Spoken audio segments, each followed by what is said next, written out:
to dive into another very important topic, still looking at the situation in Kenya. The last time we were looking at the policies, especially the foreign policies of President William Ruto. But today we want to look at how the finance bill advocated by the president is leaving Kenya on divided.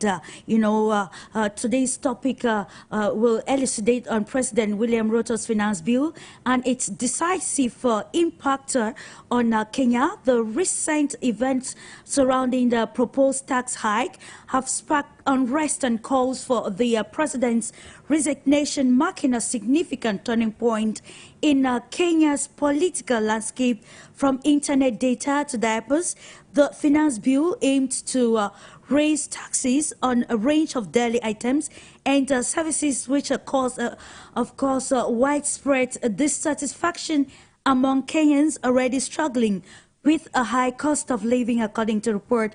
The youth-led protest movement, organized through social media, ignited nationwide demonstrations and a clash with authorities, resulting in tragic deaths and escalating tension in Kenya. President Ruto's decision to decline signing the bill and calling for its withdrawal, however, reflects the power of public opinion and the need for dialogue with the aggrieved citizens. But the question is, did this decision by William Ruto to unsign or reject the signing of the finance bill leave Kenya undivided, given that even after the State of Nation address, there are still protests in some parts of the country? And that's why today we are asking if the proposed finance bill has left Kenya divided, and of course we saw some protesters shifting from the finance tax to asking that the president should resign. What are the implications of these latest or recent development on the political landscape of Kenya? And of course, how has this, brought about some discrepancies between the foreign policy rhetoric of President William Ruto and the domestic policies and governance? Today, in the course of the program Global Insight, we're going to throw more light into the stakes in Kenya, understanding the major narratives, and seeing if the decision by William Ruto verbally to reject signing the finance bill has left Kenya divided, or has it actually pacified the protesting youth across the East African nation. Welcome, ladies and gentlemen. Stay tuned. This is Global Insight.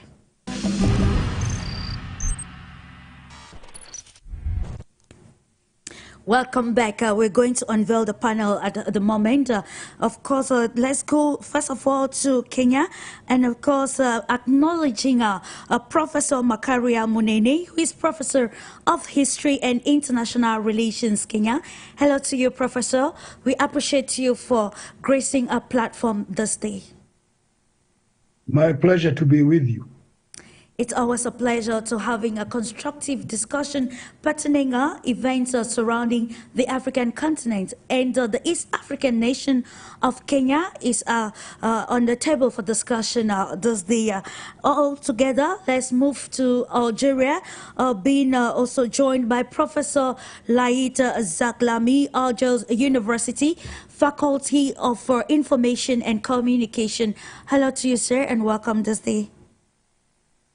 Thank you, Clara. Good afternoon to you and to your panel from the whole continent of Africa, as well from Ghana and from Kenya. Indeed, just to note that other guests will be joining us subsequently, but before entering into understanding the real stakes in Kenya, let's have a recap of what happened, particularly from Thursday till date with Laurencia.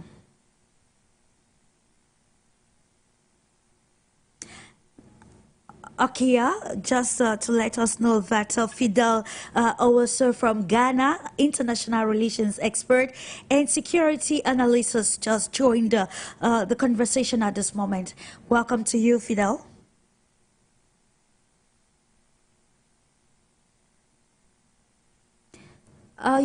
Your mic, please. We can't hear you.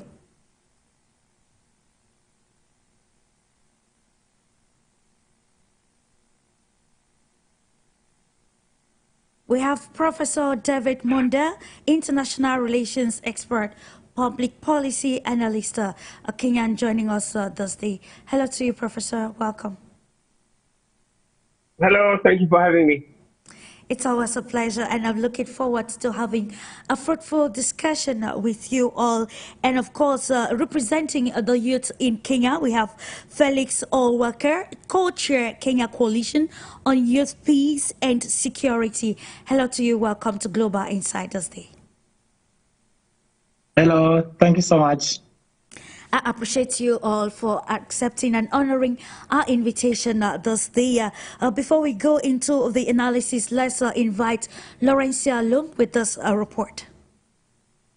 The Nairobi Central Business District CBD remained calm Thursday morning ahead of anticipated mass protest against the Finance Bill 2024. Despite this calm atmosphere, anti-riot police have been deployed in various strategic areas, with police roadblocks put up along all routes leading to the State House. There had been planned protest on Thursday, with some protesters vowing to occupy State House. This anticipated protest are coming despite President William Ruto's decision on Wednesday to withdraw the Finance Bill.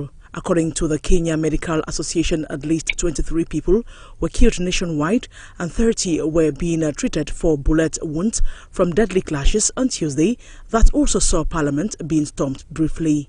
Protest supporters were somehow divided on how Thursday's demonstrations should be carried out. While some were in support for demonstrations but opposed the course to invade State House as it could spur more violence and be used to justify a crackdown, others said they would not demonstrate as the Finance Bill had been scrapped. Those advocating for more protests have said only Ruto's resignation would satisfy them. Ruto is struggling with the most serious crisis of his 2 years in office, as the youth-led protest movement has grown rapidly from online condemnations of the tax hikes into mass rallies demanding a political overhaul. The president, in a speech on Wednesday, upheld his push to raise taxes on items such as bread, cooking oil and diapers, saying it was justified by the need to cut Kenya's high debt, which has made borrowing difficult and squeezed the currency. He, however, acknowledged that the public had overwhelmingly rejected the Finance Bill, noting that he would now start a dialogue with Kenyan youth and work on austerity measures, beginning with cuts to the budget of the presidency. In the meantime, there is still a great deal of skepticism about President Ruto's decision to withdraw the bill, going by responses from social media users. People have been pointing to the fact that if the president doesn't sign the bill into law and doesn't assent it, then it automatically becomes law within 3 weeks. The only solution for the bill to be completely cancelled is if Parliament retracted it.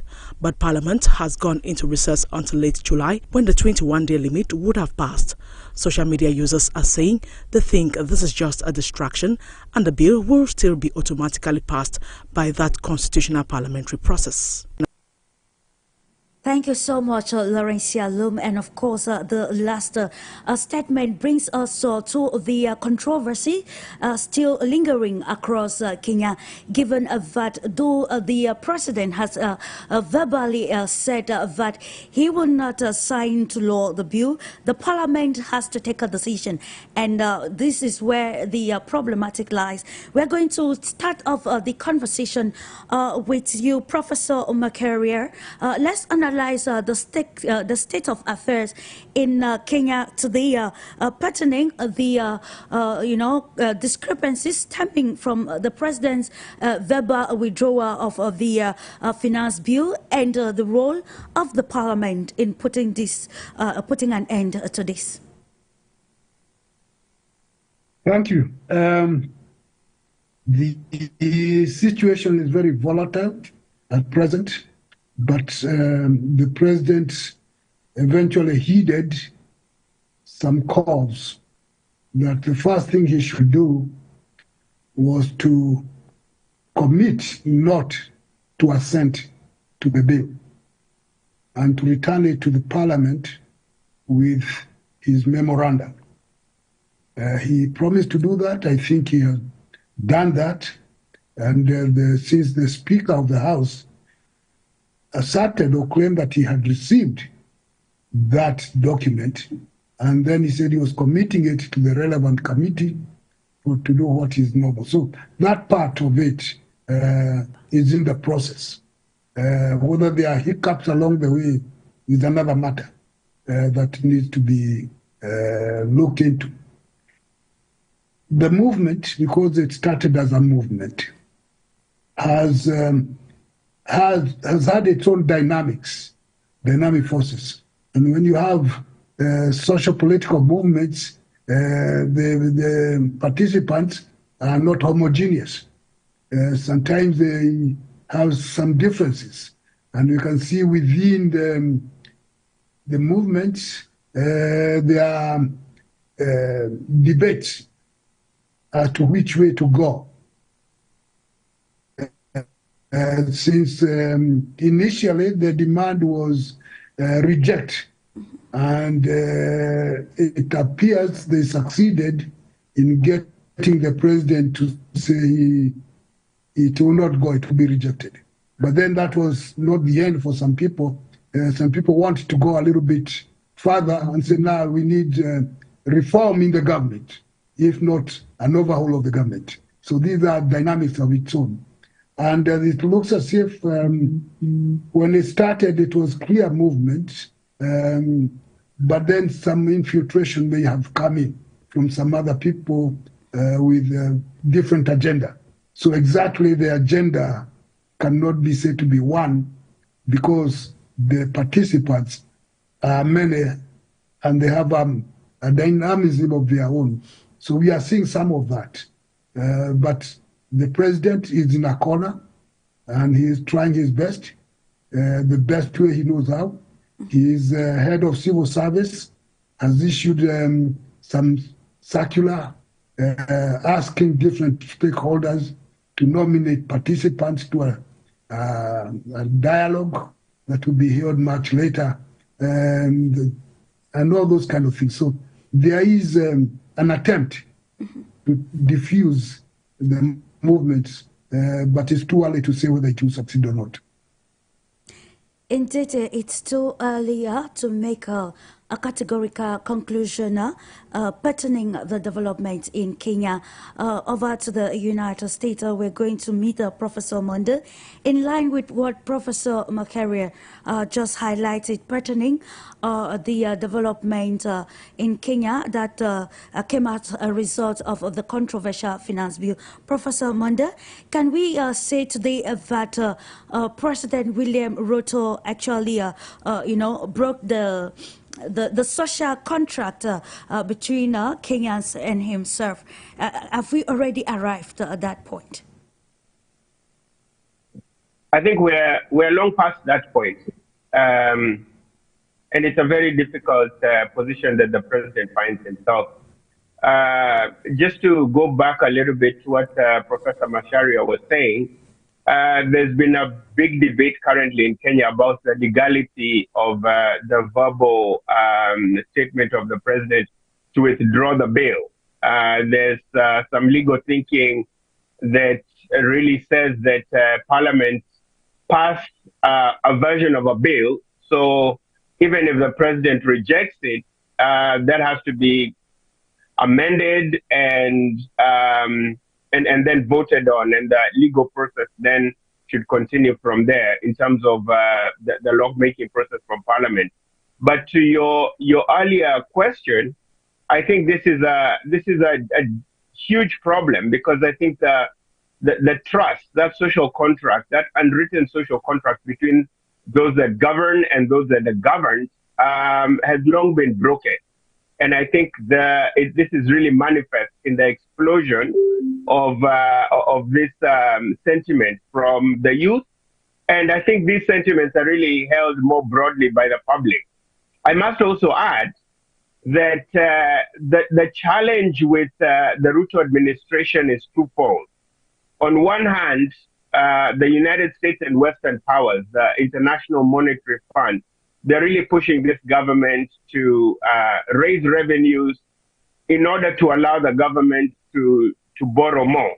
This is why we see this higher levels of taxation. The problem on the ground is that the citizens, number one, don't feel the higher taxation is necessary.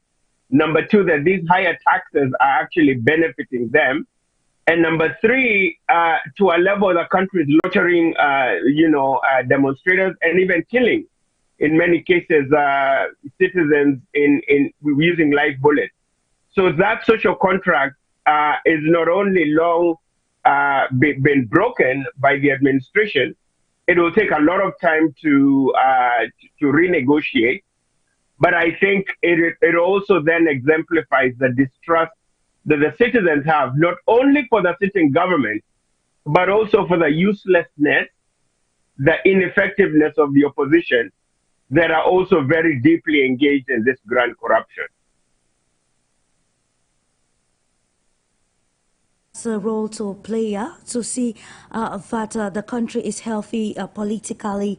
Thank you, Professor MONDA. You quite touched some very striking areas, which I would go straight away now to Algeria, directing this question to you, Professor LAEED. Last time when we were looking at the foreign policy adopted by President William Ruto, where we argued that William Ruto wanted to have a balanced foreign policy, there were some sort of, instances where we're looking at how this will maybe have, maybe come into contradiction with its domestic policies or domestic governance. With what is happening already in Kenya pertaining the finance bill, how can we, maybe what can the political stakeholders, particularly President William Ruto, do to try to come to a compromise in compromising its foreign policies and domestic policies that will put the interest of Kenya first? We heard the professor highlighting very well that seemingly orders are coming from Washington to Kenya or to Nairobi before William Ruto is taking some very crucial decisions pertaining the nations. Thank you, Clarice. Good afternoon to you again, to your panel. Very happy to be with you again. Without interfering within Kenyan internal affairs in general, domestic policy should be, otherwise the foreign policy should reflect the domestic policy. On the other hand, in other way, first of all, President Ruto should keep stable and democratic the country, because what have been witnessing for the couple of years is as a Kenyan country is a stable and democratic one. And of course, they enjoy this reputation of having well experienced, of course, in foreign policy, but it should be reflected also in domestic policy. I'm very sorry to hear that the decision taken by Ruto was in response or from pressure from International Monetary Fund. And from Algerian point of view, we suffered the hell in 1985 and 1986 when we succumbed to the decision of IMF, because IMF, although they are, of course, they are helping economy worldwide, but their decision, their conditions are always against the poor people. And I said from my own experience, from the experience of Algeria, we really suffered heavily and extensively the decision taken by IMF to impose on Algerian drastic measure to redress the economy. So in other words, President Ruto should not be dictated by IMF any measure. On the contrary, I said, although I feel very sorry for those who were killed, I mean, without any concrete reason, he should have privileged the dialogue with his people. They should, and now we talk about in Kenya as elsewhere in Africa, we have Z generation of internet, generation of social media. They are very aware of what is going on. The mobilization, although they are not on the ground, I mean in the street, but they are very active on the website, on the social media, and mobilization. Before it went to the street, it was of course on the social media and all this internet. So in other words, they are very aware, and more than that, they have political consciousness. President Ruto should be aware of the reaction of young people who are badly in need for incentives, for jobs, for, of course, housing, education, and so forth.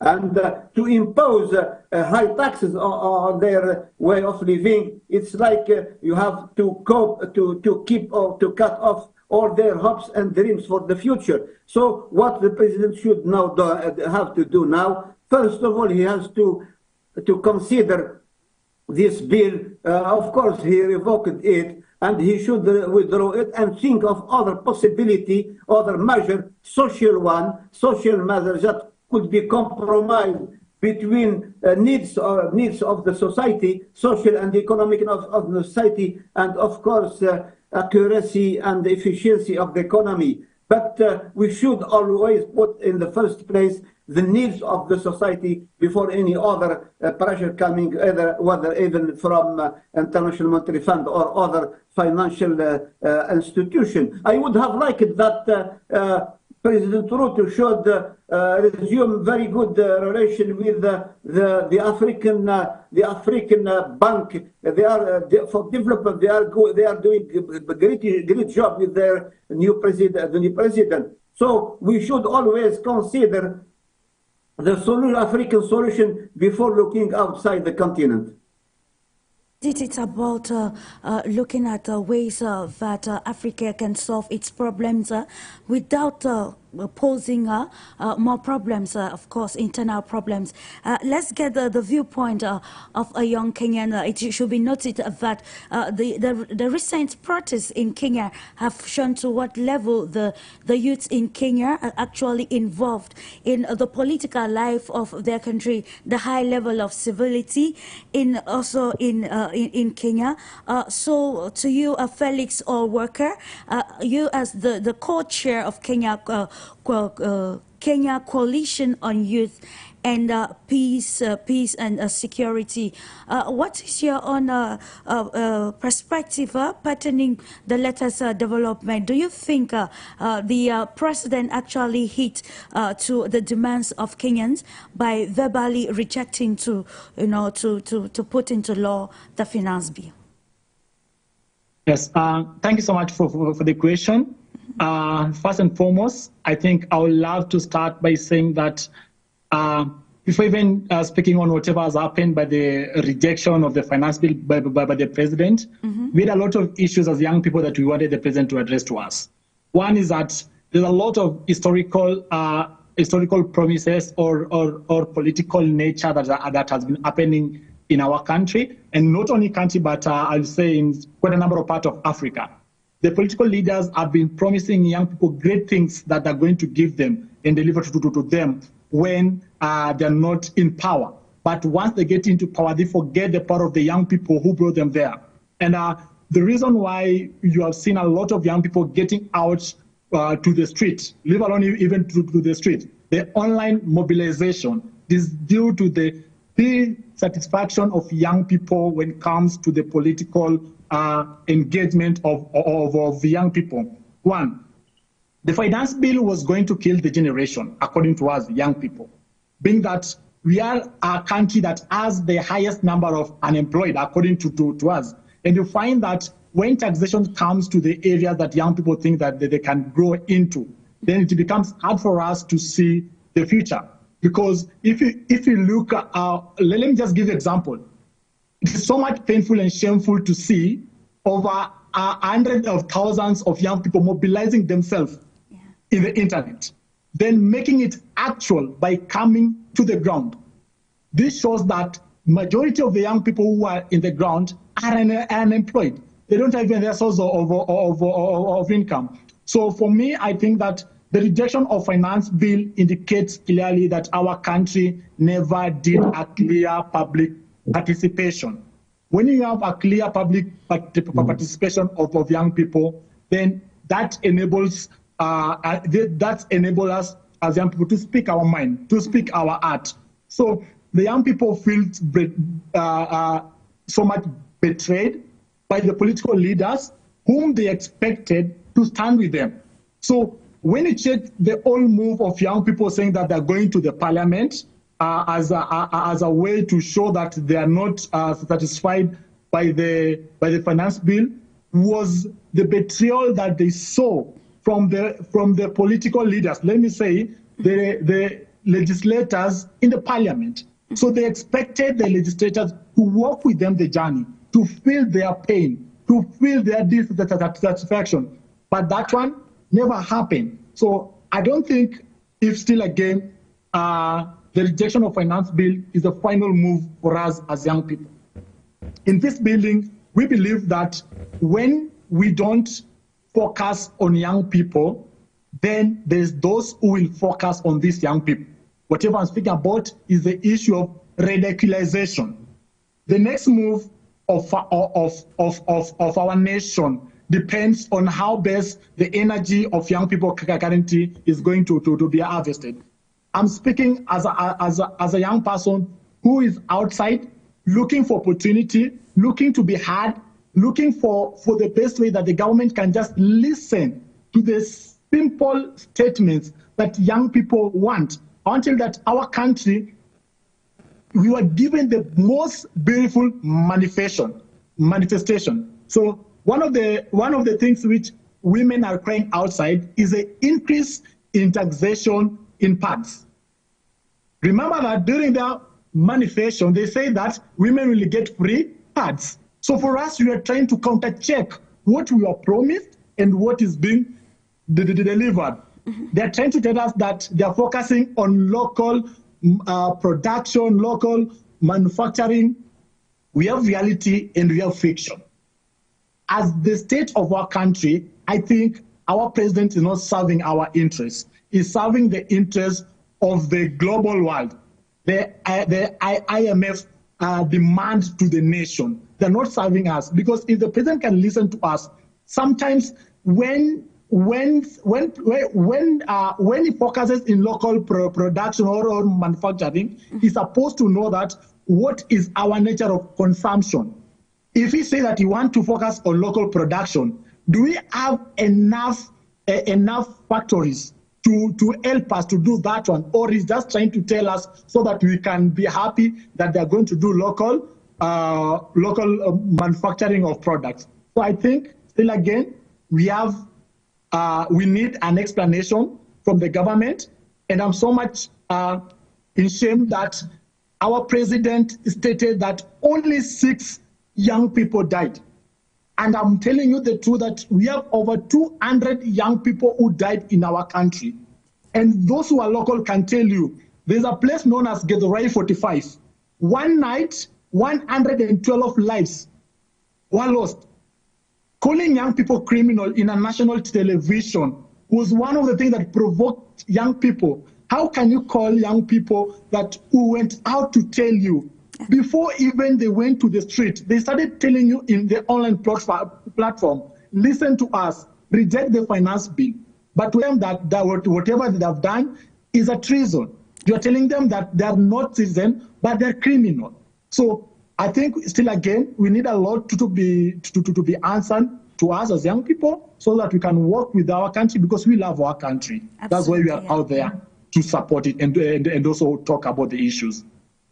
It's about coming to a compromise and seeing what Kenyans need. When the president, William Ruto was vying for the presidency, he actually garnered the support of the masses, and he was somehow seen as a political liberator from some of the problems Kenyans were facing in a hotbed, seeing the dying of particularly young people in the East African nation.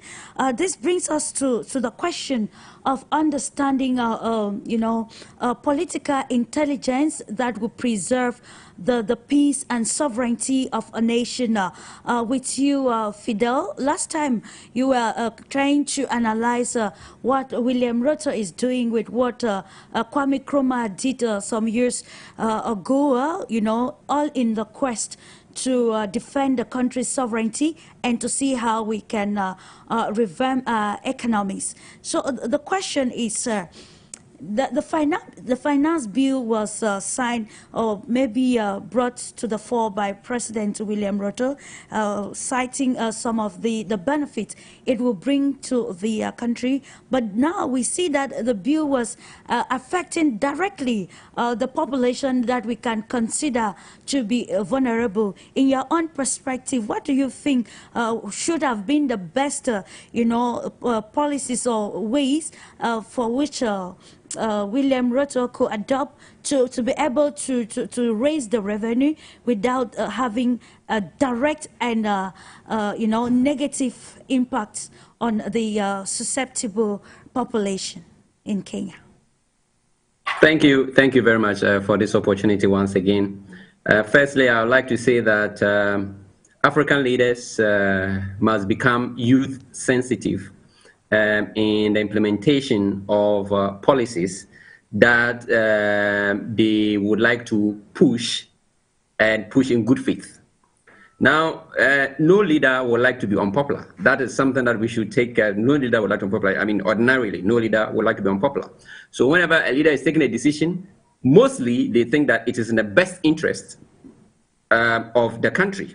But sometimes it is the considerations that precede the implementation of such or initiation of such policy. From a coalition with a party, they would never would have thought that they would ever be in a unity government or a coalition government. Those discussions, I have said that the IMF, at the time the IMF was created, many African countries were not independent. They were still under colonialism. So IMF was originally not created for Africa. But eventually, we became independent states and therefore had to join the IMF anyways, because that is the global financial regime, Bretton Woods institutions, as part of the UN system post-Second World War. As we've been part, Ghana, for instance, is now undergoing the 17th IMF program, very ridiculous, that were not good for the country, but they went ahead to do it, because mostly when you run into such debt, you obviously went into the market to borrow unsustainably, and that is why you're running into such debt. The monies you took, you did not do sustainable investment that could pay for itself and perhaps correct things. You perhaps engage in consumption, massive consumption, or unsustainable consumption. For instance, if you took loans and then you bought cars for your convoy as a president, it's definitely going to be a debt on the country. If you took loans and it led to increment in allowances, certain allowances and salaries of politicians, that is not sustainable. But if you took loans and you built infrastructure that would pay for itself, for instance, building roads and tolling the road so that users of the road will pay road tolls for it to pay for itself, then you are doing investment. So going forward, these are some of the things that need to be considered.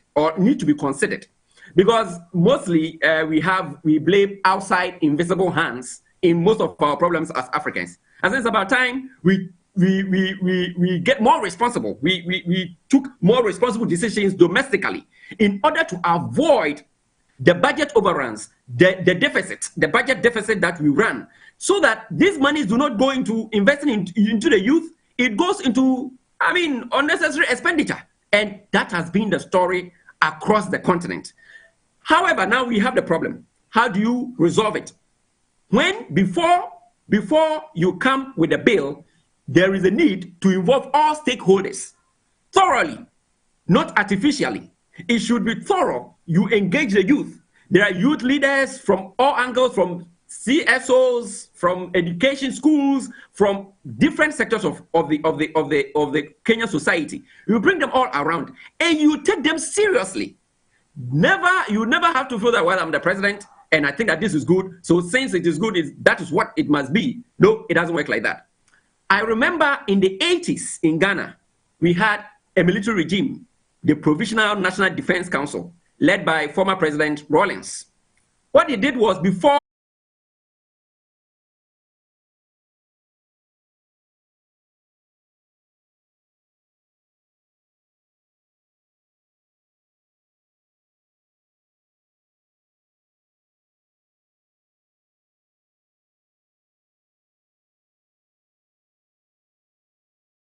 this is what we need. Nationalization of companies, state corporations is not sustainable. We need diversification. Some state institutions must be privatized in order to get some revenue, because